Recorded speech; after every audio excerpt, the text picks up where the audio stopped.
정치가 또는 뭐 정치적 전략이라고 하는 것이 커다란 집단을 구하는 게 아니라 이 줄리 같은 네. 여주인공 한 명을 구하는 게 사실은 큰 우주를 구하는 거예요. 그렇죠. 이것을 보여주는 영화여서 제가 괜히 지지했죠. 영화 반점 오늘은 어떤 영화 얘기할까요? 오늘 풀타임 해야죠. 신작은 아니에요? 저희가 좀 진작 안 하기로 신작은 안 하기로. 진작 해봐야 안 보이시더라고요. 한가한 얘기 싫어하셔. 그래서 어떻게 하면 빨리 세상을 바꿀까, 정권을 바꿀까 이런 것에 밀접한 영화를 찾자.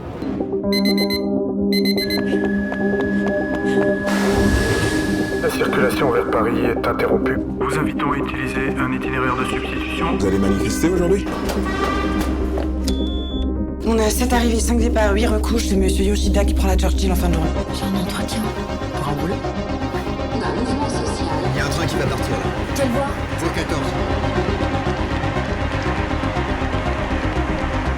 영화는 정말 프랑스 여성, 아이를 육아하고 있는 이혼한 여성의 이야기를 그리고 있는데 그리고 이제 이 여주인공이 네, 영화 내내 무지하게 뛰어. 맞아요. 네, 시간이 없거든.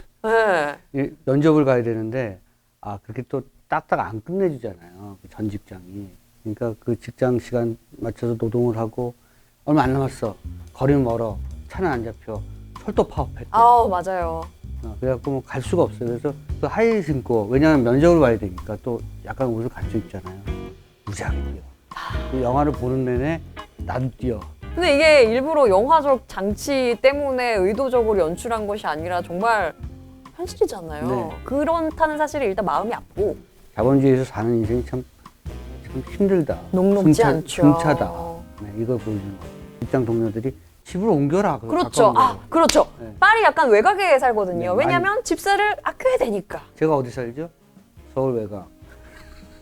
비슷해요, 저랑. 한 2시간 걸리거든요.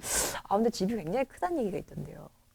누가 그래요? 네. 아무튼 집세를 아끼기 위해서 네. 저 멀리 그나마 좀 집값이 낮은 파리 외곽에 살기 때문에 직장까지 가려면 무조건 기차를 탈 그렇죠. 수밖에 없는데 파업을 했네. 그래서 또 중간에 이 파업은 기차가 아예 쓰는 게 아니고 어느 지점까지 가다 멈춰. 그래서 중간에 내려서 미치는 거죠. 택시를 타거나 버스를 타야 되는 다 파업이에요. 이때가 2018년이에요. 얼마 안 됐어요. 진짜 있었던 일이죠. 그렇죠. 일단 유류세가 올랐고요.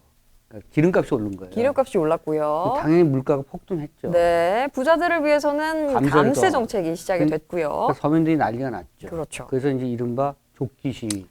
노란 조끼. 노란 조끼. 입고 이제 시위에 나서고 연쇄적으로 이제 철도 파업. 왜냐하면 똑같아요. 어느 나라나 국가 재정이 파탄이거나 모자란다 그러면 팔자, 공사 이런 거 팔자는 거예요. 국책 기능을 팔자. 철도 팔고 못 팔고 대처가 그렇게 했잖아요. 민영화해. 민영화하고. 네.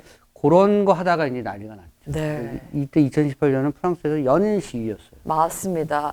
프랑스 사회가 계급의 양극화에 노골적으로 들어가기 시작했다. 그런 문제에 젊고 미숙한 대통령이 속도 조절을 못한 거죠. 당연히 그 민심이 폭발하게 돼 있었던 시기에 이 여인은 네. 너무나 고생인 거야. 그렇죠. 풀타임 잡을 얻어야지 애들을 먹여 살리고. 정말 이 여자에게는 그냥 가족의 생존이 달린 문제잖아요. 그리고 지금 하는 일이 호텔 메이드예요. 네. 근데 여기서도 또 이제 계층이 있어. 그래서 여기서 매니저급으로 올라가느냐. 그래서 맨날 관리자가 협박을 하죠. 너 그러면 자른다. 너 매니저 못 올라간다. 이런 거잖아요. 그래서 자기 동료들한테도 약간 갑배 위치고. 네. 또 관리자한테는 완전 의리 위치고. 이것마저 뺏기면 풀타임 잡을 얻기 전에 정말 먹고 살 게 없고. 남편은 돈 늦게 보내고. 그 애들 맡아주는 할머니는 돈 더 달라 그래.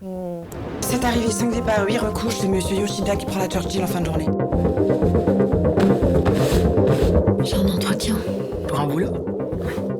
Genre Un bon boulot? un super bon boulot. Vous pourriez trouver une autre solution pour les soirées, ça commence à devenir difficile. 조금 더 나은 직장을 위해서 면접을 보러 가는 길도 만만치가 않고. 네. 그래서 그 중간에 철도가 꼭 예컨대 우리식으로 얘기하면 4대문 바깥에 쓰는 거예요. 지하철이. 그쵸. 근데 이 호텔 메이드니까 이 호텔은 안에 있는 거야. 우리식으로 얘기하면 4대문 안에. 거기까지 가야 되잖아요. 그럼 버스나 뭐 택시를 타야 되는데 다 사람들이 내렸으니 택시가 잡히겠어? 안 잡히죠. 버스는 뭐 거의 사람들만 꽉꽉 차고. 이거 뭐 뛰어야지. 그냥 뛰는 거야. 내가 봤을 때는 서대문쯤에서 네. 광화문에 가야 되는데. 그러니까 충무로 이런 데로 네. 뛰는 거야. 근데 내가 영화 보면서 뛰기만은 한데 저거 매일 뛰면 죽겠구나 진짜. 구두를 신고. 그 구두 신고. 정장을 입고. 네. 그리고 또 메이드가 또 이렇게 쪽진 머리도 해야 되고 막 이러잖아요. 그래서 굉장히 삶이 고달픈 모습도 연출이 되는데 이것이 리얼이다. 이 영화적인 연출을 위해서 뭔가 과장하거나 그런 게 전혀 아니라 우리가 늘상 겪는 일이고 매번 공감하는 일이고 정말 육아하는 여성들이라면 누구나 한 번쯤 고민했을 법한 이야기를 그대로 담고 있다는 점에서 제가 항상 종종 얘기하는데 비관적 지성으로 세계를 바라보되 의지의 낙관주의로 풀어야 한다. 의지는 낙관적이어야 돼요. 근데 지성은 바라보는 시선은 너 비관적이고 분석적으로 봐야 된다. 문제가 많다. 비판적일 수밖에 없지만 맨날 비판만 하면 철도 영무원처럼 되는 거예요. 뭐 나한테 왜 그래? 나는 분석만 했는데. 뭐 지금 이렇게 대처할 수밖에 없는데 나한테 셔틀버스 해달라고 하면 안 되지. 사실은 좋은 활동가나 좋은 혁명가라면 그 여자의 손을 잡고 찾아봐 주겠죠. 비관적 지성인이라면 이 프랑스의 문제를 당면한 이 문제를 해결하기 위해서는 파업에 적극 동참하는 행위가 또 그 나름대로 최선의 선택이었을 수 있습니다. 근데 이제 이 이혼맘은 그럴 수 없죠. 아, 그렇죠. 그걸 가지고 사실은 뭐랄까 이렇게 순혈주의적 입장에서 너 왜 파업 동참 안 해? 이렇게 얘기하면 안 돼요. 그렇죠. 사실은 국민, 인민의 입장에서는 파업이 또 반면에 주는 건 아니에요. 그러니까 그 파업은 빵도 줘야 되고 밥도 줘야 되고 그다음에 사실은 생활의 안정도 줘야 돼요. 애 둘을 어떻게든 막 타가소의 문제도 해결할 게 많아 너무. 그러니까 이 여자 한 명만 두고서도 너무 해결할 게 많아요. 사실 이게 작은 우주예요. 이 작은 우주의 문제를 해결하면 우리가 큰 우주의 문제를 해결할 수 있다? 이런 얘기를 이제 풀타임이 하는 거죠. 저는 이 영화의 그 시선의 밸런스도 참 중요하다고 생각해요. 그러니까 마크롱 정부가 가졌던 그런 좀 무지몽매하거나 무지막지한 여러 가지 정책 때문에 벌어진 일에 대한 비판도 하지만 네. 뭐 예컨대 쉽게 얘기하면 노동조합 또는 노동자의 권익을 위해 싸운다고 하는 단체 이런 데서도 좀 구체적인 방지법이 있어야 된다. 일단 멈춰. 무조건 싸워. 투쟁 일변도의 전략이 꼭 선이냐, 절대선이냐 그렇지 않다는 것이고 이 복잡한 사회 속에서는 한 개인에 대한 구체적인 뭔가를 마련할 때 그게 아름다운 거잖아요. 그리고 사회가 변하는 거고. 우리는 예전에는 이제 거대 담론 큰 집단끼리 싸움, 큰 집단이 이기면 다 이긴다고 생각했는데 우리가 그런 줄 알고 그랬다가 지난 보면 못 이기잖아. 한 사람을 구해야 돼요. 그러니까 정치가 또는 뭐 정치적 전략이라고 하는 것이 커다란 집단을 구하는 게 아니라 이 줄리 같은 네. 여주인공 한 명을 구하는 게 사실은 큰 우주를 구하는 거죠. 그렇죠. 이것을 보여주는 영화여서 제가 굉장히 지지했죠. 맞습니다. 저도 그 당시에 매주 우리나라에 소개되는 프랑스 노란조끼 시위에 대한 어떤 언론의 방향성이 가격차게 묵살을 해서 사실 너무하네. 일반 사람들은 어떻게 살아가려고 라고 생각을 했었거든요. 근데 이제 와서 다시 한번 좀 검색을 하고 찬찬히 살펴보니까 이 당시에 프랑스의 많은 국민 거의 대다수 이상이 이 노란조끼 시위와 철도 파업을 지지한다라고 하더라고요. 이제 알고 보면 여기도 굶는 상처가 많고 네. 이게 마크롱 자체만의 문제라기보다는 그 누적된 거죠. 그렇죠. 그거 알아요? 마크롱이 40살에 대통령이 됐잖아요. 네. 이게 프랑스 역사상 첫 대통령이 루이 보나파르트 나폴레옹이에요. 그러니까 이제 우리가 아는 그 나폴레옹, 네. 이산이 아닌가 봐요. 그 나폴레옹의 사실은 조카죠. 나폴레옹이 3세까지 있어요. 나폴레옹 1세, 2세, 3세인데 2세는 사실상 없는 거고 1세하고 3세인데 조카가 됐는데 이 조카가 40살이 됐어요. 그때 프랑스가 공화정이 비로소 된 거예요. 프랑스의 초대 대통령이에요. 그러니까 그때의 상황과 마크롱이 대통령이 됐을 때 상황이 이상하게 비슷해. 그냥 그때도 뭐 왕당파, 뭐 사회주의자, 공화파 뭐 난리였거든. 1789년부터 1840 몇 년까지 난리였었어요. 프랑스가. 여기도 마크롱이 되기 전까지 뭐 세골렌 루아얄, 뭐 사르코지 대통령, 뭐 좌파, 우파, 뭐 연립정부, 동고정부 난리였어요. 어느 한쪽의 정책이 성공한 적이 없어. 사회주의자들은 사회당들 했는데 또 실패했고 사르코지는 또 우파니까 맨날 또 시위 있었고 이런 거죠. 그랬을 때 이제 마크롱이 됐었으니까 뭐 이른바 이제 중도 좌파, 중도 네. 우파. 왜냐하면 올랑드 사회주의 정부 때 내각에 있었으니까 약간 사회당 색깔이 있었는데 거기서 우파로 돌아서는 거예요. 네. 사회주의적 사회당의 정책을 막 밀어붙였더니 약간의 모랄 해저드도 있어. 그러니까 생산성이 안 올라가고 일들 잘 안 하고 그러니까 여기 약간 텐션을 줘야 되니까 그때 약간 오른쪽으로 약간 또 가잖아요. 그래서 기업하는 사람들 좀 약간 친기업적 정책도 내주고 그래서 어쨌든 돈을 투자하게 하고 이런 건데 이게 또 가다 보면 또 이게 지나치게 또 부자들만 또 먹고 살거든. 그래서 약간 왼쪽으로 이게 맨날 왔다 갔다 하는데 그런 부분에서 프랑스 사회가 아직도 혼란스러운 어떤 측면들을 가지고 있다. 어쨌거나 뭐 약간 영화 얘기를 뒤로 차치하더라도 지금 마크롱이 재선에 성공했잖아요. 그럼에도 불구하고 그 1년이 넘게 이어지던 노란조끼 시위와 코로나와 기타 등등을 뒤로 하고 마크롱이 재선에 성공했단 말이에요. 그게 프랑스 국민이 나름대로 현명한 거예요. 네. 왜냐하면 프랑스의 아주 또 절대적인 문제가 뭐냐면 장마리 르펜과 마린 르펜이라고 하는 부녀가 있어요. 네. 극우파야. 아, 그러니까요. 얘네들이 지지율이 높아요. 아, 그러니까요. 그러니까 만약에 그냥 절대 표로 하면 이겨. 응. 그러니까 항상 뭐랄까 이렇게 1차 투표로 하면 과반수가 안 돼서 결선 투표를 하잖아요. 결선 투표 때 사회당하고 공화당이 합치는 거예요. 얘네들 국민전선인가 그래. 장마리 부녀가 또 서로 고발하고 난리가 났었어요. 근데 어쨌든 이 국민전선 극우파가 집권하지 못하도록 요쪽 표를 몰아줘.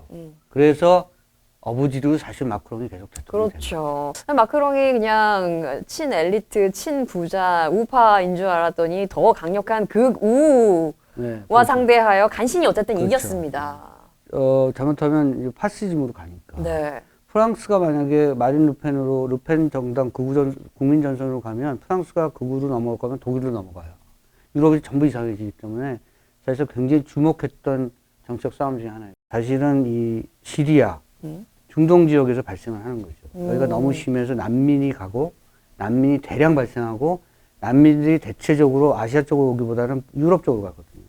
유럽에 가면 유럽의 노동권이 훼손이 된다고 그들은 생각해. 자국 내 노동자들. 왜냐하면 싼 임금의 노동자들이 들어오니까. 그러니까 노동자들이 계급 배반을 하는 거예요. 그래서 노동자들이 극우를 뽑아. 저거 막아달라. 그렇게 해서 가장 성공한 인물이 트럼프예요. 이런 거예요. 그러니까 이 문제를, 세계의 문제를 한쪽에서 저 나라 문제야 라고 생각하면 영원히 풀리지 않기 때문에 한 나라의 문제를 전 세계의 사람들이 관심을 갖고 같이 풀어야 돼요. 한쪽을 풀어야 다 풀리는 거고 그러한 얘기들을 프랑스의 예민한 영화적 지식인이 봤을 때 어떻게든 다뤄야 된다. 이런 방식으로 다루고 같이 뛰게 만들어. 아, 정말 좀 약간 고구마 먹는 느낌이에요. 저 여자는 면접 좀 수월하게 보러 가게 해주면 안 돼? 네. 떨어져 또 처음에. 그렇죠? 뭐 마지막에 어떻게 될지는 여러분께서 영화를 보시면 아시겠습니다만 참 힘들어요. 그리고 아니, 애기라도 좀 엄마 말 좀 들어주면 안 돼? 애기는 그리고- 왜 이렇게 또 이렇게 엄마한테 그래? 애들이 아마 4살, 7살 이럴걸요? 이 영화가 고요한 장면 딱 오프닝밖에 없어. 딱 오프닝에 여자가 새벽에 깨기 전. 그때 여명, 그리고 집안이 쫙 어둡고, 요때가 가장 평화롭고, 그 이후에 러닝타임은 무지하게 뛰고, 정신없고, 그리고 호텔 메이드인데, 호텔에 투숙한 놈들이 진짜 변태들이 많아요. 이게 막 정말 똥을 바르고요. 네, 벽에다가. 네. 실제로 그런 일이 있나 봐요. 온 우주가 전력을 다해서 이 여자의 삶을 방해하는 것 같은 그런 느낌? 네. 근데 그것이 우리의 현실이니까. 조금씩 좋아지느냐, 그럼에도 불구하고 우리가 희망을 가질 수 있느냐, 이런 얘기를 질문을 하고 있는 거예요.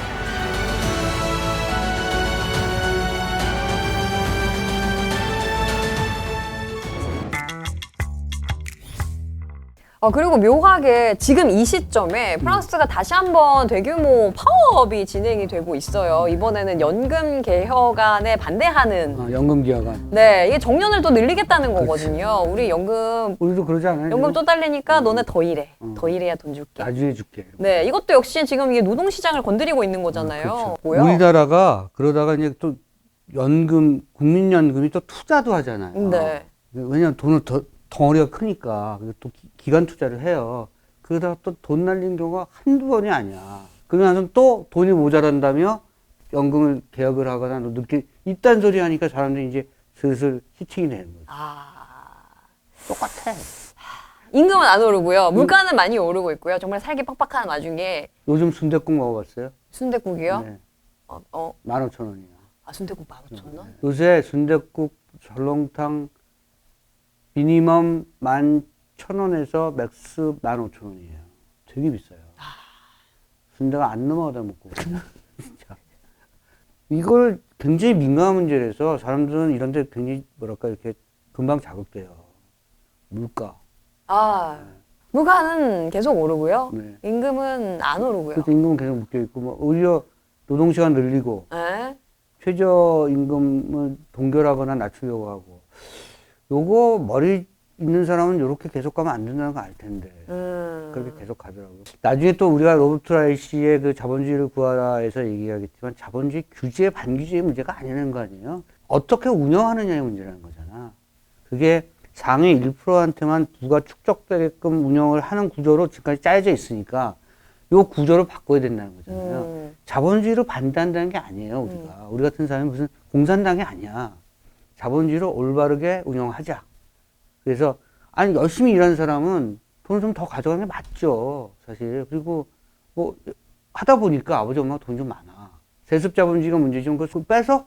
그럴 순 없잖아. 그러니까 대신 그런 것들을 좀 너무 상위 1%한테 몰리게 하지 말고, 연금개혁 이런 거 국민 돈으로 하지 말고, 그런 돈도 좀 약간 풀어서 하자, 이런 얘기 아니에요? 이렇게 해서 구조를 좀 효율적으로 만들자, 이런 맞습니다. 얘기죠. 노동시장의 구조 자체를 진지하게 고민해볼 필요가 있는 문제인데 이제 가끔 네. 그러니까 뭐 이제 뭐, 약간, 많은 이렇게 태어날 때부터 이렇게 잘 이렇게 부유하신 분들께서는 아니 그러면 애초에 이혼을 안 하면 되지 라거나 아니면 네가 애초에 열심히 공부를 해서 좋은 직장을 번듯한 정규직 풀타임 잡을 얻거나. 얻으면 되지 라거나 이 주일리도 네. 경제 쪽 석상 맞습니다. 네. 공부했어. 근데 우리나라에서도 예를 들어서 석박사 지금 받은 사람들이 어느 대학이 강사료를 이런 얘기 했었나? 한 시간에 33,000원 줘요. 3.3%는 6.6%대잖아요. 3만 원 받을까 말까예요. 한 번 한 학기에 3시간을 하거든요. 9만 원을 받아. 그리고 한 달에 40만 원이 안 돼요. 학교를 5개를 뛰어도 200이 될까 말까요. 도시생활 못 해요. 그런 사람한테 네가 열심히 하면 되지? 이런 얘기 하는 거거든. 네가 학교에서 제대로 공부하면 되지? 석박사야, 얘네들. 그런 일들이 지금 이 자본주의에서 팽배해지고 있다. 맞습니다. 게다가 지금 이 여성은 말이죠. 주인공이 여성이니까 조금 더 집중을 해보자면 아이가 출산을 하고 육아를 하고 하면서 일을 못했을 거 아니에요. 그렇죠. 경력도 단절되고. 네, 경력이 단절됐을 거 아니에요. 뭐 여러 그러니까 가지 구조적인 문제들이 많습니다. 이거를 사실은 누가 해줘? 국가가 해야죠. 국가를 그러려고 만든 거 아니에요. 왜냐하면 개별적으로 다 이걸 정리하려면 너무 복잡하니까 요러한 문제는 국가가 자기 알아서 결정해서 해라. 내가 아는 후배가 뭐 70년만 원 나왔대. 남한구역에서 내가 그랬죠. 집이 넓구나. 그랬더니 거기엔 노코멘트인데 어쨌든 남방비가 거의 2배에서 1.5배가 나온다 이거예요. 못 살죠 이거. 돈이 있고 없고의 문제가 아니야 이건 사실은. 뭐 예컨대 말해서 주차비가 많이 나온다든가. 괜히 화를 내. 특히 난방비는 겨울에 이렇게 폭등하면 안 되죠 갑자기. 왜 그거를 자꾸 왜 전 정부 탓을 해? 공약이 했어요. 그거 다 짤로 돌아. 난방비 안 올리겠다고 지가 선거 때 그랬어. 내가 이렇게 괜히 구술을 한 게 아니야. 머리가 나빠. 자기가 말을 했잖아. 내가 그때는 그렇게 생각했으나 국가를 운영해 보니까 인상이 불가피하다. 다만 속도 조절 좀 하겠다. 얼마나 좋아. 보좌관이 그런 거 안 써줘? 나를 쓰면 내가 다 해갖고 내가 참 머리가 나빠. 진짜 머리가 나빠. 그리고 어저께 말이죠. 부모 급여 제도라는 걸 또 정책을 냈더라고요. 그래서 애를 낳으면은 뭐 1년에 만 0세는 100만 원, 만 1세는 뭐 50만 원. 근데 100만 원이 없어서 애를 안 낳는 건 아니잖아요. 그렇죠. 이런 문제를 해결을 해달라고요. 지금 네? 어느 초등학교 입학 정원이 0명이야. 저출생 문제를 시급하게 해결하기 위해서 뭐 다양한 정책을 내놓는 건 좋은데 단순히 지금 우리가 100만 원이 없어서 애를 안 낳는 건 아니지 않습니까? 이 여성의 어떤 이 노동의 구조적인 이 문제를 좀 해결을 해주기 바랍니다. 미래 비전을 정확하게 네. 정해줘요. 그런 미래 비전이 있어야 사람들이 자기의 노동에 대한 어떤 헌신성이 생겨요. 내가 몸이 부서져라 일을 하는 이유가 있어요. 출산율 0%인 나라에서 예를 들면 인종차별 심하고 민족차별 심하고 차별금지법 제정 안 하게 하고, 그럼 어느 나라에 예컨대 아시아계 노동자들이나 이런 쪽 사람들이 어느 나라가 누가 들어오고 있어.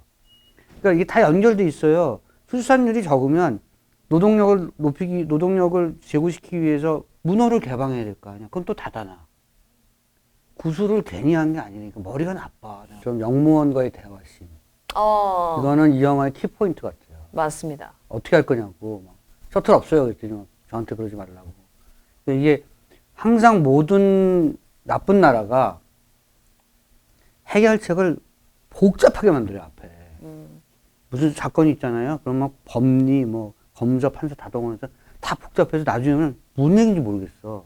사건의 실체를 접근하는데 뭔 얘기인지 모르겠어요. 그래서 홀딱 넘어가게 만들어. 언론은 거꾸로 쓰고. 또 하나는 뭐냐면 절대 자본가가 싸움에 등장하지 않아요. 노동자가 싸우게 만들어. 참 치사해. 이 철도 영무원이나 이 여자는 노동자잖아요. 이 둘이 싸우게 하는 거잖아요. 진짜 사실은 싸워야 될 대상은 해법을 제시해야 될 대상은 안 나와. 노동자들만 싸워. 그래서 그 장면이 저한테는 굉장히 좋았어요. 이렇게 되면 사실은 체제가 붕괴해요. 순댓국밥 내리지 않으면 체제가 붕괴해. 이거 자꾸 이렇게 흘려듣는데 딴 밥값 얘기하는 것도 아니고 순댓국은 서민들이 먹던 거거든요. 오죽하면 돼지 내장을 먹어. 그걸 이제 맛으로 만들었지만 그거를 자꾸 고급화 음식처럼 비싸게 만들면 못 살아요. 밥값, 생활비, 뭐 집값은 뭐 기본이고 다 올랐잖아요. 극장값을 달라 그래. 뭐 공연비를 달라 그래. 순댓국 먹게 해달라는 거 아니에요. 먹는 거를 가지고 이렇게 사람들 치사스럽게 만들면 체제가 무너져요. 한 2, 3년 가잖아요. 굉장히 사회가 불안해집니다. 그럴 때 또 막 그런다? 지금 한국이 이럴 때가 아니라며. 분단 상황에서. 또 북한 또 들고 나오고. 지긋지긋해. 그리고 애들이 상상력이 없어. 레파토리가 똑같아. 그게 계속 먹히는 것도 너무 신기하지 않습니까? 여전히 또 서문시장에 가서. 그러니까. 어묵 먹고. 네. 이게 먹힌다니까. 이 영화의 한신. 있어도 없는 것처럼 행동해야 돼. 맞아. 그런 데서 나오지. 이 장면이 나옵니다. 이 호텔의 메이드니까 있어도 없는 것처럼 행동해야 돼. 우리 같은 사람들은. 이라는 거. 이거 약간 전 세계, 특히 전 국민에게 이런 거를 강요하고 있는 나라의 목소리인 것만 같아서, 그러니까 난방비를 올려도, 뭐 풀타임 잡을 얻지 못해도, 이 아이를 케어하지 못해도, 우리 직장까지 갈 교통 방법이 없어도, 너네는 있는 듯 없는 듯 상관없는 상황이니까 상관없어. 라는 듯한 어떤 사람들의 메시지가. 내가 항상 네. 이 프로를 하면서 느낀 건데, 정리는 네가 다 하더라. 좋은데 이것도? 그러니까요. 그러니까 아무튼 위에 계신 어떤 분들 말이죠. 있어도 없는 것처럼 행동해야 돼 라고 우리를 생각하고 있나 본데 그러면 안 됩니다. 저는 그래서 난 있으니까 있는 티를 내면서 열심히 살겠어요. 결론이 이상해. 내 목소리를 내면서 그치, 요건 좋아. 내가 존재한다. 이것들아. 이거 오늘 저 구독자 네. 굉장히 늘어날 수 있는. 그러니까 오동진도 한마디 해야지. 야, 너네들 그렇게 하지 말고 띠 좀 줘, 띠. 띠 두르게. 잘하란 말이야. 좋아, 이런 자세 좋아. 이렇게 살면 되겠습니다. 풀타임이 이제 이런 기압을 갖게 하는. 고맙습니다. Je vois 14.